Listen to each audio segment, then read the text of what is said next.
सबसे पहले हम पढ़ेंगे ये introduction to Cisco fire power है, लेकिन फायर पावर को समझने के लिए हमें फ्लैशबैक में जाना होगा कि ये कहाँ से आया। ठीक है, तो बेसिकली सिस्को फायर पावर जो है शुरू में स्नॉट के नाम से था। ये स्नॉट अभी भी है बाय द वे, अगर हम यहाँ पे जाके गूगल कर दे तो स्नॉट अभी भी अवेलेबल है। स्नॉट ये आईपीएस है और आईडीएस है और इसको आप यूज़ कर सकते हो और अभी भी ये है अवेलेबल है बाय द वे। तो स्नॉट जो था वो network based intrusion detection system था जिसको सी और सी प्लस प्लस लैंग्वेज में लिखा था और इसको डेवलप्ड किया था 1998 में मार्टन ने। इसने 1998 में इस सी और सी प्लस प्लस लैंग्वेज में एक आईपीएस एक आईडीएस इंट्रोड्यूस किया विथ स्नॉट के नाम से। ठीक है, और पैकेट स्निपर के लिए भी यूज़ कर सकते थे और ये फ्री और ओपन सोर्स है, अभी भी अवेलेबल है, ये आप देख सकते हो और आप इसको यूज़ कर सकते हो। कुछ लिनक्स वर्जन में भी है और आप इसको डायरेक्ट भी इंस्टॉल कर सकते हो बहुत सारे फॉर्म में। तो ये करता क्या था, ये इन्होंने इंट्रोड्यूस किया 1998 में। ठीक है, आज से 20-25 साल पहले, और अब लोग इनको यूज़ करते थे मॉनिटरिंग सिस्टम के लिए, एज अ पैकेट स्निपर के लिए, एज अ आईडीएस और आईपीएस के लिए, पैकेट लॉगिंग के लिए, एनालाइजिंग के लिए। ठीक है, और ज़बरदस्त टूल था। 1998 की बात है। अब हुआ क्या, 1998 से लेके 2001 almost up to 3 year Martin ने क्या किया कि भाई ये चीज़ तो मैंने ज़बरदस्त बनाई है, क्यों ना एक कंपनी बनाते हैं, और उस कंपनी का नाम इसने रख दिया सोर्स फायर के नाम से। 2001 में आफ्टर 3 ईयर जब वो सक्सेसफुली लोग उनको फ्री ओपनली यूज़ करते थे, ठीक है, तो वो ज़बरदस्त था और लोगों की कमेंट्स भी उस पर अच्छे थे कि ये तो बेस्ट है। तो उसने उसी स्नॉट को यूज़ करके एक सोर्स फायर के नाम से एक कंपनी डेवलप कर दी जो सिक्योरिटी हार्डवेयर और सॉफ्टवेयर प्रोवाइड करते थे।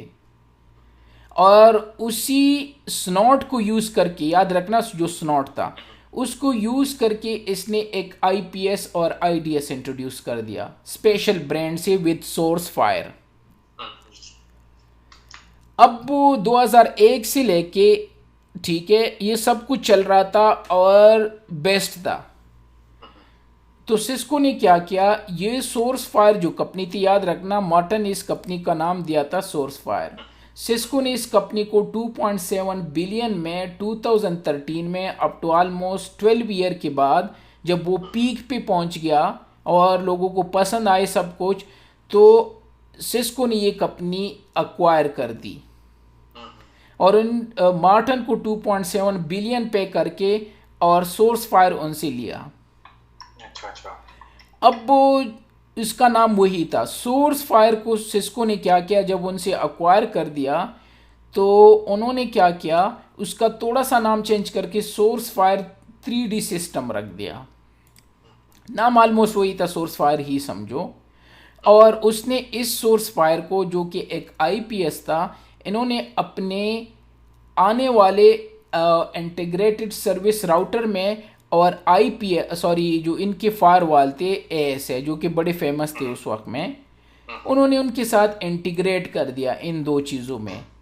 जब वहाँ से एक्वायर कर दिया तो उसको इंटीग्रेट कर दिया एज अ मॉड्यूल। उसमें मॉड्यूल में इनको क्या कर दिया, इंटीग्रेट कर दिया। और बाद में इन्होंने फायर पावर भी बनाया, वो अभी बाद में हम जाएंगे। लेकिन ये सोर्स फायर की हिस्ट्री है। स्नॉट से सोर्स फायर में जो मॉर्टन की कंपनी थी, 2013 में सिस्को ने अक्वायर करके इसको इंटीग्रेट कर दिया अपनी एएसए में और इंटीग्रेटेड सर्विस आईएसआर राउटर्स में। नाम सोर्स फायर है, याद रखना। जंप लगाते हैं 2013 में सिस्को ने जब ये अक्वायर कर दिया तो इन्होंने इसका एक और वर्जन बना दिया वर्जन 5 के नाम से, और इसका नाम चेंज करके सोर्स फायर से फायर साइट कर दिया। फायर साइट वर्जन 5 में इन्होंने नाम चेंज करके नेक्स्ट जनरेशन आईपीएस और next generation firewall with version 5 और नाम ब्रांड चेंज करके फायर साइट बना दिया। ठीक है, फायर साइट हो गया। तो इसका बड़े अरसे तक सिस्को फायर साइट के नाम से था, इसी तरह ये आता था। बाद में सिस्को ने वर्जन 6 इंट्रोड्यूस किया। जब वर्जन 6 इंट्रोड्यूस कर दिया तो अगेन उन्होंने नाम चेंज करके इसका नाम फायर पावर रख दिया, जो अभी तक फायर पावर ही है। इवन अभी भी हम वर्जन 6 से, खैर हम तो 7 पे काम करेंगे, अभी उनका 7 भी आया है, तो वर्जन 6 में उन्होंने चेंज करके इसका नाम फायर पावर रख दिया। तो जब आप गूगल करोगे या जब आप डिस्कशन करते हो तो बहुत सारे नाम आपके उसमें आएंगे कि सोर्स फायर है, फिर नाम आएगा फायर साइट है, तो आप कंफ्यूज होंगे कि ये है क्या, इनमें इनका नाम क्या है। तो बेसिकली ओल्ड इसका सोर्स फायर था, फिर कंपनी ने चेंज करके सिस्को ने अक्वायर कर दिया। सोर्स फायर डिफेंस सेंटर था और उन्होंने इसका नाम फायर साइट मैनेजमेंट सेंटर कर दिया। शुरू में ओल्ड में सेंसर कहते थे, ये इनको डिवाइस कहते थे। तो वो उस ज़माने में डिफेंस सेंटर था, इन्होंने फायर साइट मैनेजमेंट सेंटर कर दिया। फिर सोर्स फायर 3D सिस्टम, यहाँ फिर फायर साइट सिस्टम कर दिया, और बाद में ये सारी चीज़ें चेंज करके फायर पावर कर दिया। ठीक है, तो वर्जन 6 में इन्होंने नाम इसका फायर पावर रख दिया, जो कि अभी भी है। लेकिन फायर पावर भी दो तरीक़ों से है। एक फायर पावर है जिसमें पावर अपर केस में है, और एक फायर पावर है जो कि लोअर केस में है, लिखती इसी तरह है। अच्छा। तो याद रखना, ये भी एक क्वेश्चन होता है इंटरव्यू में कि Cisco fire power with upper case और Cisco fire power with lower case में क्या डिफरेंस है। तो अगर फायर पावर को अपर केस में लिखा है तो सिस्को का मतलब है कि ये वो मॉड्यूल्स है जो कि सिस्को ऐसे में इंटीग्रेट कर दिया है। और जो फायर पावर लोअर केस में है तो उन्होंने एक अलग सा इमेज बना दिया और अलग से इंट्रोड्यूस कर दिया विद FTD के नाम से, जो कि थोड़ी देर बाद हम पढ़ेंगे कि FTD क्या है। तो अगर लोअर केस में वो बात कर रहे हैं तो वो FTD का बात कर रहे हैं, जो कि सेपरेट पूरा सिस्टम बना दिया। और अगर वो fire power with upper case है तो उनका मतलब है कि इसको as a services module integrate किया है इनकी अपनी ASA में। वो थोड़ी देर बाद हम करेंगे, जा रहे हैं वहां पे। ठीक है, तो ये रहा, ये था वर्जन 6 में उन्होंने नाम चेंज करके फायर पावर रख दिया। चलो ये तो क्लियर हो गया कि फायर पावर है। अब आते हैं जो सेपरेट उन्होंने बनाया था, उसका नाम उन्होंने रखा था FTD वर्जन 6 में। FTD का मतलब है fire power thread defence, thread को डिफेंस करने के लिए, और ये एक नेक्स्ट जनरेशन फायरवॉल है। जिस तरह हमारे पास पालो अल्टो फायरवॉल है, फोर्टीगेट फायरवॉल है, चेक पॉइंट फायरवॉल है, वन ऑफ देम टॉप में सिस्को FTD है, जिसको शॉर्टकट में हम FTD कहते हैं, फायर पावर थ्रेड डिफेंस। ये भी नेक्स्ट जनरेशन फायरवॉल है, और अभी हम पढ़ चुके कि नेक्स्ट जनरेशन फायरवॉल क्या होते हैं। तो ये उनका वो लास्ट वाला नाम है, तो उन्होंने FTD नाम इसका रख दिया, जो सेपरेट एक और बना दी टेक्नोलॉजी। ठीक है, और सेपरेट इमेज।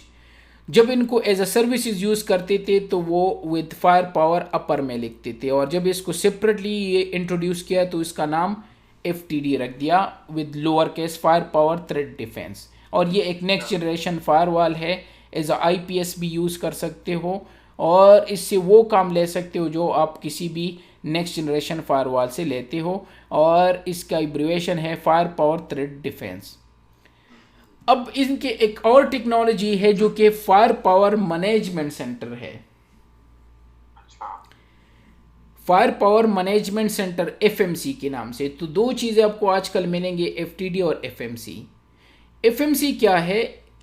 जब आपके पास एक से ज़्यादा FTDs हो, फायर पावर थ्रेड डिफेंस हो, और आप इसको मैनेज करना चाहते हो एक सेंट्रलाइज लोकेशन से, तो उस सॉफ्टवेयर और उस सिस्टम को हम कहते हैं फायर पावर मैनेजमेंट सेंटर।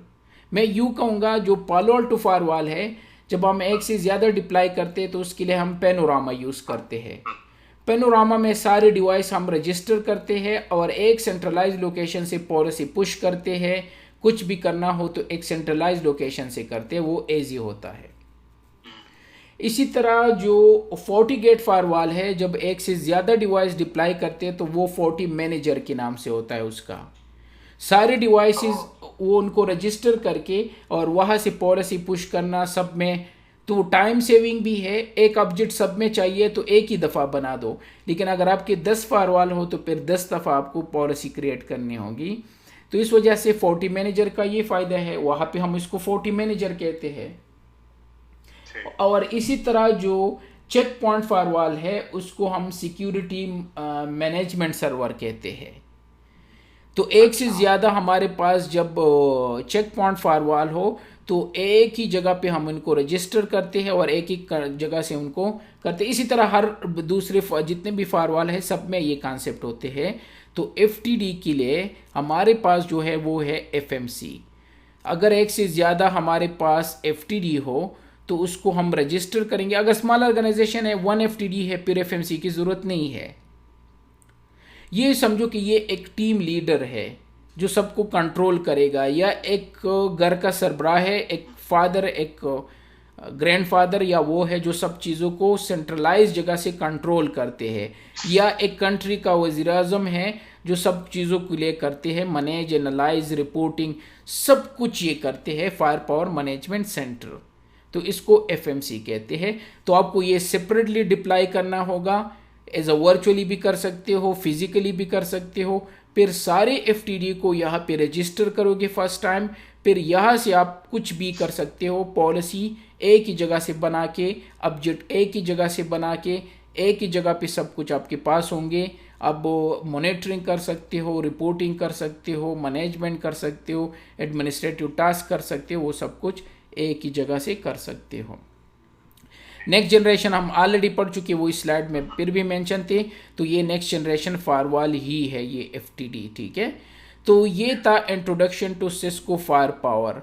तो थोड़े से हिस्ट्री में हम गए कि क्या था। शुरू में स्नॉट था, फिर मार्टन ने एक कंपनी बना दी सोर्स फायर, सिस्को ने हायर करके इसका नाम चेंज करके फायर साइड बना दिया। फायर साइड से फिर उन्होंने नाम चेंज करके वर्जन 6 में फायर पावर बना दिया। फिर फायर पावर में भी अपर और लोअर केस में थे, और जो इसका सेपरेट मॉड्यूल था उसका नाम फायर पावर थ्रेट डिफेंस रख दिया, जिसको आजकल हम एज अ एफटीडी पहचानते हैं। और पावरफुल नेक्स्ट जनरेशन फायरवॉल में से एक है जो कि मेन डाटा सेंटर में यही डिप्लॉय होते हैं। तो मुश्किल है जो एज़ कम्पेयर टू FortiGate के, पालो अल्टो के या चेक पॉइंट के, उससे सबसे ज़्यादा डिफ़िकल्ट है, लेकिन तब भी सबसे ज़्यादा डिप्लॉय होता है क्योंकि ये सबसे पावरफुल है और यही आपके पूरे डाटा सेंटर को कंट्रोल कर सकते हैं। तो इस वजह से मोस्टली, हाँ जी, मोस्टली जो डाटा सेंटर्स होते हैं और as a main core firewall जो होते हैं वहाँ पे एफटीडी आपको मिलेंगे, और जो आपके एज फायरवॉल है वो आपको पालो अल्टो या FortiGate मिल सकते हैं। वो डिपेंड करता है कौन सी कंट्री लोकेशन में हो। लेकिन एज अ ओवरऑल जितनी भी कॉन्सेप्ट है, चाहे आप दुनिया के किसी भी कोने में हो, तो सबसे पहले एज अ कोर फायरवॉल को वो एफटीडी को रिफ़र करते हैं। तो इसमें लोकेशन की कोई गुंजाइश नहीं है, लेकिन बाकी फायरवॉल हर कंट्री में अलग अलग है। जिस तरह चेक पॉइंट यहाँ पे नहीं है, और अगर आप यूरोप में जाते हो तो चेक पॉइंट बेहतर समझते हैं बाकी फायरवॉल से। इसी तरह मिडल ईस्ट में पालो अल्टो को बेस्ट मानते हैं एज अ एज, और कोर को एफटीडी को मानते हैं। यूएसए में भी कोर और पालो अल्टो को एज अ एज बेस्ट मानते हैं। सिमिलर यूके में भी इसी तरह के कॉन्सेप्ट होते हैं।